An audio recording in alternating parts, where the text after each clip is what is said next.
view of our downtown Montreal. It is gray, but it is Friday, so there's good news there. And joining us now on the BT couch is Mayoral hopeful, Denis Coderre. Welcome to the show, Mr. Coderre. My pleasure. All right, so the big election is this weekend. Welcome again is for the 4th. Yes, yeah. Yes.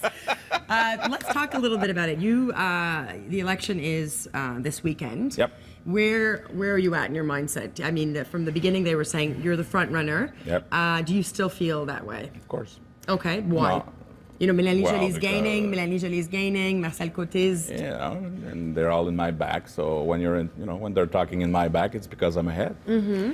You know, it's my 10th consecutive elections and 9 as a federal level.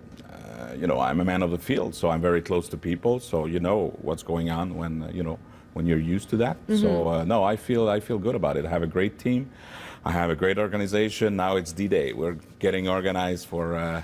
We're going to talk about your organization a little bit, but it has been a rock and roll, if I can say, morning for you. This video has surfaced of you talking to the Hasidic Jewish community. There are questions. Explain to people. People are uncomfortable about it, so I want to know what your. I mean, with the community, they were asking me to come.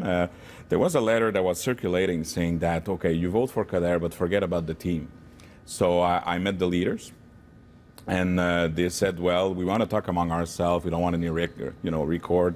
And I said, okay, I'll talk, but I always talk candidly the same way. Mm-hmm. And at one point they were saying, well, how can we get your support? And they usually say, how can we get your friendship? I mean, mm-hmm. There's no problem there, but if you want my support, don't just vote for me, vote for the team.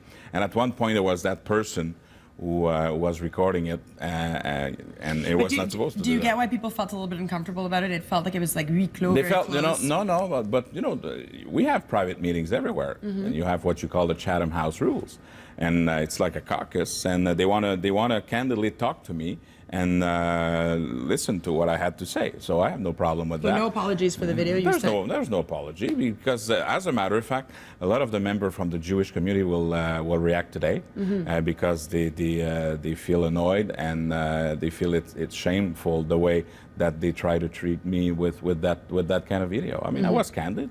Alex knows me. Everybody knows me. The way that I'm talking is always the same. It's not about if you don't vote for me, something bad will happen. It's like, no, you want to vote for me, just don't vote for me. I have a team, mm-hmm. and vote for my team. And as a matter of fact, I brought my team with me, and they were all talking, and I was ending. Let's get to the team. So the team, Mélanie Joly will often say, well, this is basically the same team as mm-hmm. former Mayor Tremblay's team. There's been some scandal. Are you going to ask me a question about me or about what the others react about me all the time? The question. Well, we have to get to it. It's been a busy morning for you. I have no problem. I've been repeating the same thing for 40 days. So let's get to the team. So what do you say to people who say to you, this is exactly the same team? It's not the same. How do you reassure? Because that is the criticism. How do you reassure people? That's the opponent who are saying that all the time.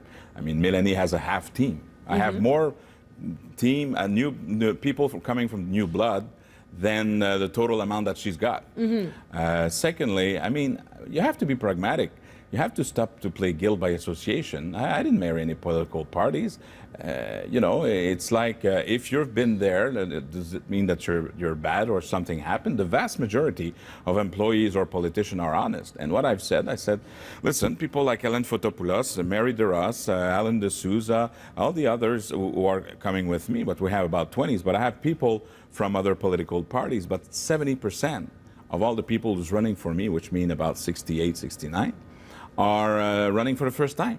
But so it's a good mix. So, but Mr. Coderre, people, that's the thing, is people want to be reassured because you understand that people are fed up with the way the city's being. No, people are fed up, but people knows me. And when you have people like Jacques Duchesneau or Guy Ouellet, who are organized crimes experts, who are saying that the plan that I have and the credibility that I have to fight against corruption is there, I mean, what more do you want? I've been in politics all my life. I've been a member of parliament and a minister of the crown for 16 years.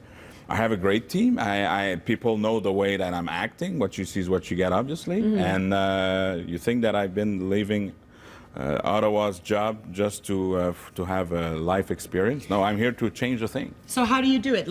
You talk about organized crime. The Charbonneau Commission has shown one thing, is that the levels of organized crime, it is steeped into so many layers of the way the city is run. But we have to stop, yes, but we have to stop to auto-whip ourselves. I mean, we have to turn the page. We have to look ahead, bring all the new way of doing things. I want to bring what you call an inspector general, kind of a police of contracts. It's in New York, and it's more an Anglo-Saxon managing tool, but a totally independent person who will be kind of the police of the contracts. Will have the authority of inquiry. We'll have the authority of accreditation with whom we can work with the city. Totally independent, so we depoliticize all the process. And so you won't be under the mayor or the general manager. It will be under City Hall, just like an arm's length, but totally independent. And we'll have the capacity to reopen contracts, go after people who try to fraud, and get them. Well, so that is the plan, Mr. Coderre. Good luck. Thanks. This happening this weekend. We've asked all the other candidates to be back here on Monday. So We'll see what I can do. We're inviting you here on Monday. I'm going to do the Coderre store. All right. Well, we'll see about that. Good luck, Mr. Coderre. My pleasure. Thanks. Guys, stay tuned. Lots more to come. You're watching Breakfast Television only on City.